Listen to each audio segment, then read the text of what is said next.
আসসালামু আলাইকুম রহমতুল্লাহি ওবরকাতুহু। সম্মানিত দর্শক, জনাব তারেক রহমান সাহেবের আগমনের পর থেকে নানা রকম বালা মুসিবত, বিপদ আপদ জামাতকে ঘিরে ধরেছে এবং বিশেষ করে উসমান হাদির হত্যাকাণ্ডের পর পুরো বিষয়টি যেভাবে জামাতের পক্ষে চলে যাচ্ছিল এবং উসমান হাদির মৃত্যুর পর যে জানাজা অনুষ্ঠিত হয়েছিল এবং সেটাকে ঘিরে সারা বাংলাদেশে যে একটা উত্তেজনা তৈরি হয়েছিল, বিশেষ করে একটি যাকে বলা হয় বিপ্লবী সরকার গঠন ইত্যাদি যে বিষয়গুলো নিয়ে, অর্থাৎ জানাজার ওই ময়দান থেকে হাজার হাজার লক্ষ লক্ষ মানুষ পার্লামেন্টের মধ্যে ঢুকে যাবে, তারা জাতীয় সরকার গঠনের দাবি জানাবে এবং পুরো প্রক্রিয়াটি জামাতের নিয়ন্ত্রণে থাকবে, এরকম একটি আতঙ্ক সারা বাংলাদেশকে একেবারে রীতিমতো জড়সড় করে তুলেছিল। তো সেই ঘটনার প্রেক্ষিতে বিএনপি ওই সময়টাতে তটস্থ ছিল। অনেকে বলার চেষ্টা করছেন যে তড়িঘড়ি করে জনাব তারেক রহমান সাহেব যে বাংলাদেশে আসার ঘোষণা দিলেন, এটা বিএনপির যারা নেতা ছিলেন তাদের একটা চাপ ছিল তারেক রহমান সাহেবের উপর, যে এটা আপনার জন্য আমাদের জন্য একটা আখেরি সুযোগ। আমরা মনোনয়ন ঘোষণা করে ফেলেছি, চারিদিকে নির্বাচনের দামামা জ্বলছে, দামামা বাজছে, আর পুরো প্রশাসন থেকে শুরু করে রাজনীতির ময়দানে জামাতের যে কৌশল, সেই কৌশলের কাছে আমরা পেরে উঠছি না। এটা অন্য কোনো কারণ নয়। মূল ব্যাপার হলো যে আমাদের দেশের রাজনৈতিক যে কালচার, সেই কালচারে সবাই আসলে কর্তা ব্যক্তিকে মাঠে চান।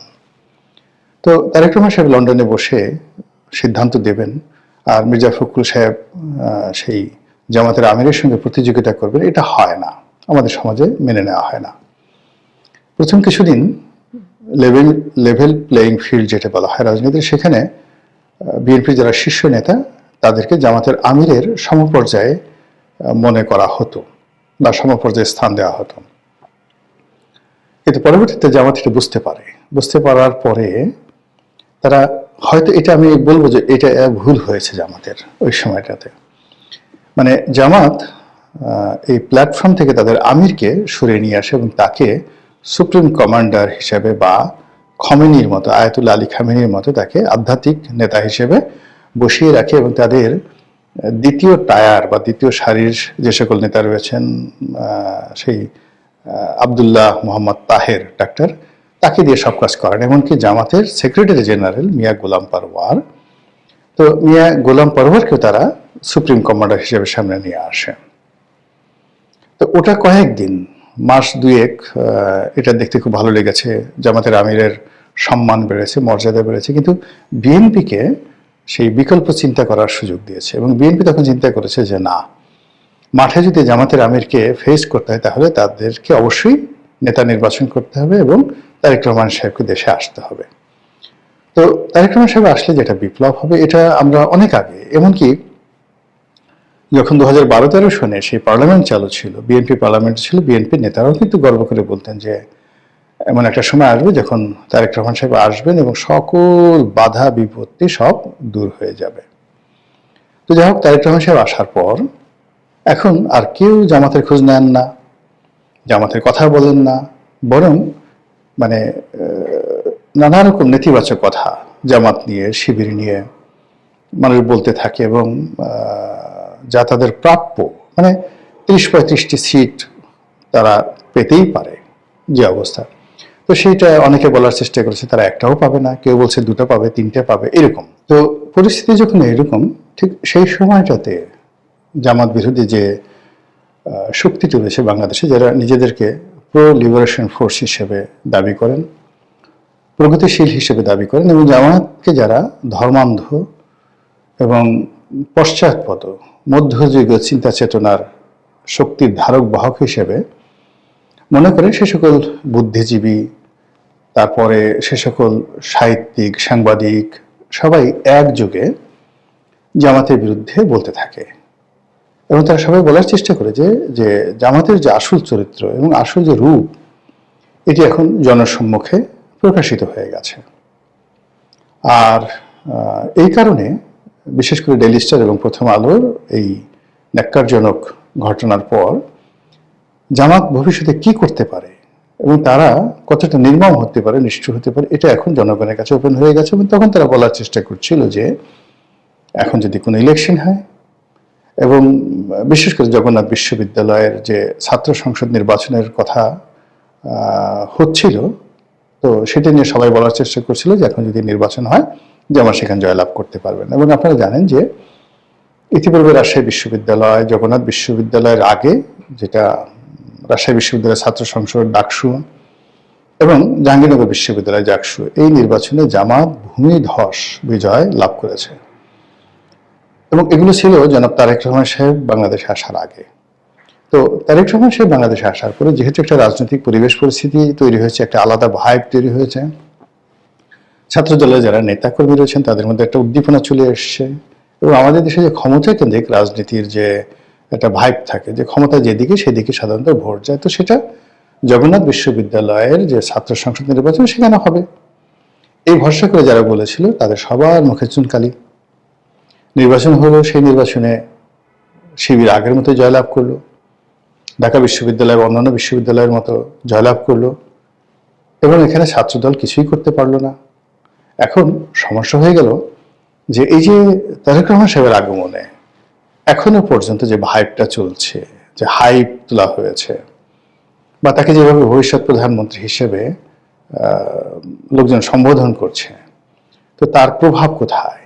জগন্নাথ বিশ্ববিদ্যালয়ের এই ভোটে কেন এই প্রভাব এলো না? এখনো কেন মানুষ জামাত এবং শিবিরকে যাকে বলা হয় ভোট দিচ্ছে? এটা মানে যারা বিএনপির পক্ষের লোক তাদের জন্য খুবই বিব্রতকর, সেন্সিটিভ, স্পর্শকাতর। আর তারেক রহমান সাহেবের জন্য আরো বিব্রতকর যে এই প্রথম যে একটা নির্বাচন হলো জগন্নাথে, এখানে তারেক ম্যাজিক শো করা গেল না, অথচ এটা খুব দরকার ছিল, যে কোনো মূল্যে এই বিজয়টা দরকার ছিল। এখন মির্জা ফখরুল সাহেব বলছেন যে আমরা গবেষণা করছি বা গবেষণা করব। তো গবেষণা করতে তো অনেক সময় বছরের পর বছর লাগে।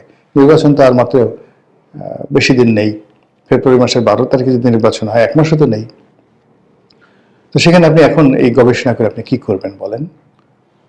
তো এই গবেষণা তারা করবেন। আর অন্যদিকে জামাতের যারা লোকজন তারা আবার তাদের যে পাক বা পাখনা এরা ঝাপটা দিচ্ছে যে এত কিছুর পরেও আবার মানুষ শিবিরকে ভোট দিল। মানে এরা তো যেন তেন মানুষ নয়। জগন্নাথ বিশ্ববিদ্যালয় এই মুহূর্তে বাংলাদেশের শ্রেষ্ঠত্বের দিক থেকে দ্বিতীয় পর্যায়ের, মানে দ্বিতীয় সেকেন্ড ফেমাস ইউনিভার্সিটি। ঢাকা বিশ্ববিদ্যালয়ের পরেই তাদের অবস্থান। একসময় জাহাঙ্গীরনগর ছিল, কিন্তু এখন জগন্নাথ বিশ্ববিদ্যালয়, এবং ঢাকা একেবারে কেন্দ্রে। এবং জগন্নাথ বিশ্ববিদ্যালয়ের যে ক্ষমতা, আশেপাশে ধরেন যেগুলো কলেজ রয়েছে, সোহরাওয়ার্দী কলেজ, তারপরে কবি নজরুল কলেজ, এরপরে পুরনো ঢাকাতে যত প্রতিষ্ঠান রয়েছে, যত ব্যবসা বাণিজ্য রয়েছে, এখন তো বাংলাদেশের যে ইকোনমি, সেই ইকোনমি মূলত পুরনো ঢাকা থেকে নিয়ন্ত্রিত হয়। আমাদের কোর্ট কাছারি অফিস আদালত সব পুরনো ঢাকাতে। ঢাকা ডিসি অফিস, জজ অফিস, মেট্রোপলিটন পুলিশের অফিস, এমনকি কারণ মানে কেরানীগঞ্জের জেলখানা, সব এর যে এই সেন্ট্রাল পয়েন্টে জগন্নাথ বিশ্ববিদ্যালয়ের যারা ছাত্র সংসদে থাকবেন তারা ঢাকা বিশ্ববিদ্যালয়ের সে ক্ষমতাধর। বিকজ অল কমার্শিয়াল যে স্পেসগুলো রয়েছে এবং কমার্শিয়াল হাবগুলো রয়েছে, কমার্শিয়াল অপরচুনিটিসগুলো রয়েছে এবং অ্যাডমিনিস্ট্রেটিভ যে হাবগুলো রয়েছে সব কিন্তু ওই জগন্নাথ বিশ্ববিদ্যালয় কেন্দ্রিক। এবং ওখানে যারা নেতা হবেন তারা ইচ্ছে করলে অনেক কিছু করতে পারেন। এবং অর্থনীতির একেবারে চাকা না, ঠিক হৃৎপিণ্ডটা। ইসলামপুর ধরেন, বংশাল, তারপরে মিটফোর্ড, নবপুর, এই পুরো অঞ্চলটা তো জগন্নাথ বিশ্ববিদ্যালয়ের যারা নেতা তাদের কথা মতো চলে। সদরঘাট তাদের কথা মতো চলবে, গুদারাঘাট তাদের কথা মতো চলবে, কেরানীগঞ্জ তাদের কথা মতো চলবে। তো কাজে সেই জায়গাটাতে জামাত ঢুকে গেছে একেবারে ঢাকার গেটওয়ে, সব কমার্শিয়াল গেটওয়ে। পাশে বাংলা বাজার আছে, বাংলা বাজারের পরে আলু বাজার আছে, বেগম বাজার আছে, মানে যত পাইকারি বাজার আছে কাঁচামাল থেকে শুরু করে সব কিছু এখনো পর্যন্ত ওই এলাকা নিয়ন্ত্রণ করে। তো জাহাঙ্গীরনগর ইউনিভার্সিটি, রাজশাহী ইউনিভার্সিটি ওই দিক থেকে কমার্শিয়াল ফিজিবিলিটি নেই, যেটা জগন্নাথের আছে। তো সেখানে শিবির তাদের যে কে বলা হয় বিজয় নিশ্চিত করলো।